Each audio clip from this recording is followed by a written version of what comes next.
메모인데 어제 내란특검이 윤석열, 김용현, 여인영을 일반이적으로 기소를 하면서 관련 브리핑을 했어요. 그렇습니다. 조은석 내란특검은 어제 비상계엄 명분을 만들려고 평양에 무인기를 보내는 비정상적인 작전을 했고 이로 인해 국익을 해쳤다고 판단해 윤석열, 김용현, 여인형을 일반이적 및 직권남용 권리행사 방해 혐의로 전격 기소했다고 밝혔습니다. 자, 윤석열이 개임하고 싶은데 저는 이제 김건희가 왕이 되고 싶다. 이 좋은 걸 계속 누리고 싶다. 거기서 출발했다고 보는데 그 계엄을 하고 싶은데 계엄령 선포 명분이 없단 말이죠. 헌법에 계엄 선포 조건이 어떻게 되어 있습니까? 전시, 사변 또는 이에 준하는 국가 비상사태. 전시, 전쟁이고 사변은 전쟁은 아니지만 네. 폭동이나 또는 뭐 무장봉기 그래서 이 공공질서 유지가 안 되는 사태를 말하는 건데 작년에 뭐 무장봉기가 나가지고 경찰로 치안 유지가 안 되고 그런 무정부 상태가 있었어요? 없었습니다. 그러니까 북한에 무인기를 보내서 전시 상황을 만들려고 한 게 아니냐라고 우리가 의심해 왔죠. 네. 근데 특검이 바로 그 의심 의혹에 대해서 답을 낸 겁니다. 박정희 특검부 브리핑 잠시 직접 들어봅시다. 무인기 평양 침투 등의 방법으로 북한의 공격을 유도하여 전쟁 또는 무력 충돌을 야기하려 하였다는 범죄 혐의 및 이를 통하여 비상계엄 선포를 하는 방법으로 내란, 군사 반란을 시도하였다는 범죄 혐의 사건 수사 결과 금일 윤석열 전 대통령, 김용현 전 국방부 장관, 여인영 전 방첩사령관을 일반 이적 및 직권남용 권리행사 방해죄로 공소를 제기하였습니다. 김용현 전 국방부 장관도 전 드론 작전사령관과 함께 유기 공무집행 방해, 허위 공문서 작성 교사죄 등으로 공소를 제기하였습니다. 요약하면 무인기 평양에 침투시켜서 전쟁, 무력 충돌을 야기하고 이를 통해서 계엄 선포하는 군사 반란 혐의에 대해 수사를 했고 그 결과 윤석열, 김용현, 여인영을 일반이적으로 공소 제기한다. 일반 이적, 적을 이롭게 하는 행위라는 건데 형법 99조에 어떨 경우 이적죄로 합니까? 대한민국의 군사상 이익을 해하거나 적국의 군사상 이익을 공여한 경우입니다. 그러니까 군사적으로 대한민국 이익을 해칠 경우 적에게 이롭게 할 경우 외환죄 우리가 많이 얘기했는데 외환죄는 적과 통모 네. 서로 짜고 해야 적용된다는 조건이 있어요. 그런데 이적죄는 적과 통모 없이도 대한민국 군사 이익을 해치면은 적용이 됩니다. 그러면 징역 3년 무기까지 되는 건데 특검은 이제 통모, 북한과 통모 이건 수사가 어렵잖아요. 네. 그러니까 일반 이적죄 적용을 선택하는 걸로 보이는데 그 정황 증거 중 하나로 여인형 메모를 공개했어요. 그렇죠? 그렇습니다. 특검은 포렌식을 통해서 확보한 여인형의 휴대폰 메모를 발견했습니다. 메모를 공개만 하고 설명은 할 수 없다고 했죠. 그렇습니다. 메모에 대한 구체적 설명과 평가는 군사기밀 침해 때문에 못한다고 했습니다.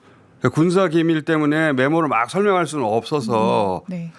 누가 보더라도 이것은 전쟁을 일으키려고 했던 게 확실하네 하는 내용 중심으로 공개를 했어요. 자, 2024년 10월 18일 메모 읽어봐 주세요. 이 오디오로만 저희 방송을 보는 분들도 있기 때문에 네. 그 메모 대목 읽어봐 주십시오. 불안정한 상황에서 단기간에 효과를 볼 수 있는 천재 이루의 기회를 찾아서 공략해야 합니다. 이를 위해서 불안정한 상황을 만들거나 또는 만들어진 기회를 잡아야 합니다. 라고 적혀 있습니다. 그 다음 페이지요. 체면이 손상되어 반드시 대응할 수밖에 없는 타겟팅, 평양, 핵시설 2개소, 삼지연 등 우상화 본거지, 원산 외국인 관광지, 김정은 휴양소, 최종 상태는 저강도 드론 분쟁의 일상화, 정찰 및 전단 작전, 그러나 영공 침범 시 물리적 격추. 저 다음 페이지요. 북한의 러시아의 여기 다 읽지 말고 그냥 네. 좀 봅시다. 이런 내용까지 쭉 네. 있단 말이죠. 앞에 첫 번째 페이지로 넘어가 주세요. 네. 다시. 아니요. 두 번째 페이지 참. 네. 체면이 손상되어 반드시 대응할 수밖에 없는 타겟팅. 네. 권한아 이게 무슨 메모 같습니까? 이게 북한이 체면 때문에 반격할 수밖에 없는 곳을 공격하자 뭐 이런 소리 같습니다. 그렇죠. 네. 불안정한 상황을 만든다. 어떻게? 남한이 무인기를 보내는데 가만히 있으면 북한 체면이 손상될 곳으로 보내. 네. 그래서 반드시 대응할 곳. 예를 들어서 평양 핵시설. 핵시설.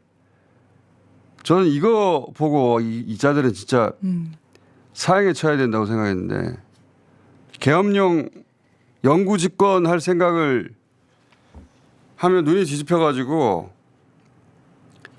전쟁 나서 수많은 사람이 죽고 다치는 건 안중에 없었던 거예요. 자기들은 벙커에서 안전하게 있을 테니까. 핵시설. 와. 그리고 이 메모만 존댓말로 하죠. 존댓말. 첫 번째 페이지 띄워주세요. 존댓말로 돼 있잖아요. 공약해야 합니다. 자기가 볼 메모인데 존댓말이잖아요. 네.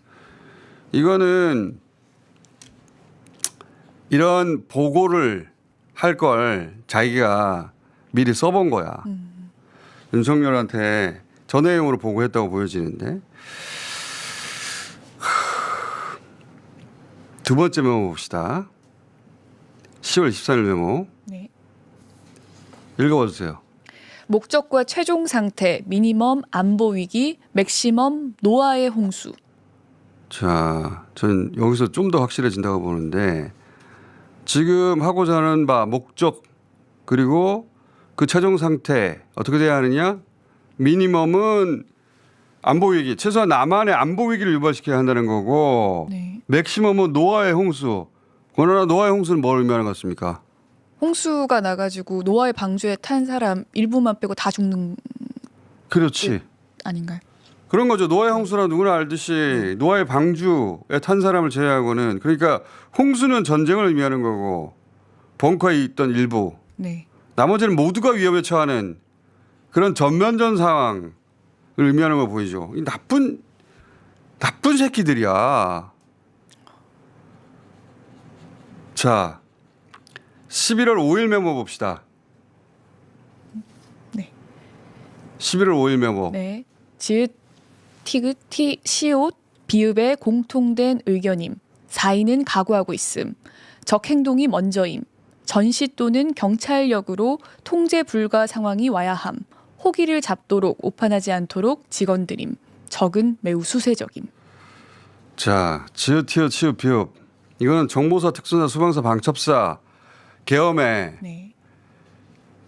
실제 참여했던 부대들이고 거기 공통된 의견이라면서 직원들임이라고 해요. 이것도 역시 보고하는 내용이라는 거죠. 네. 보고하는 내용인데 적 행동이 먼저다.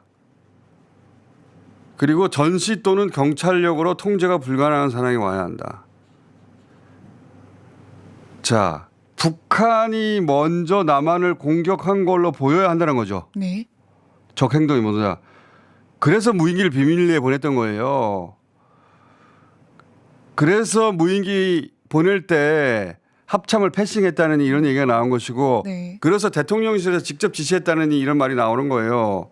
우리가 먼저 도발했다는 게 나오면 안 되니까.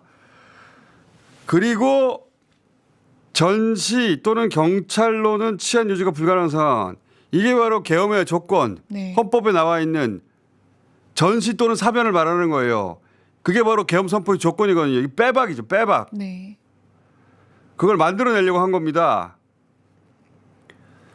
계엄 선포의 조건을 만들려고 북한 자국에서 북한이 먼저 도발한 것처럼 만들려고 한 것이고 그런데 적이 수세적이다.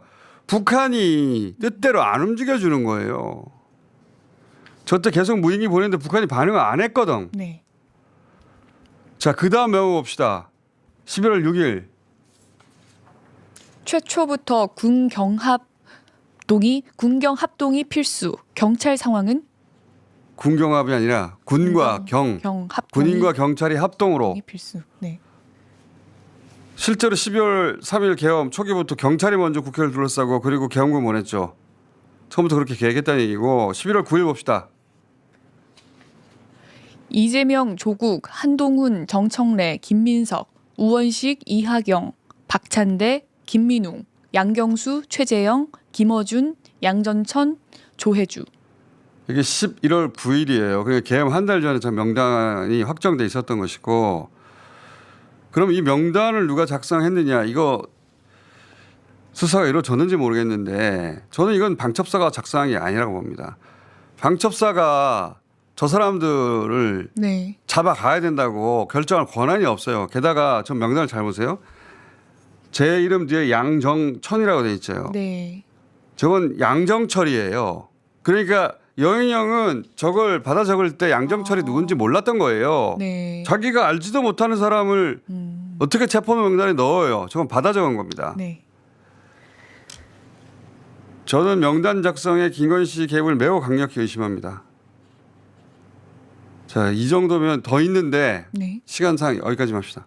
그럼 빼박이에요, 빼박. 윤석열 정말 전쟁을 일으키려 했던 거예요. 그리고 노아의 형수처럼 전쟁으로 무수한 사람이 죽더라도 상관없었던 거예요. 야, 사형이 쳐야 돼. 자.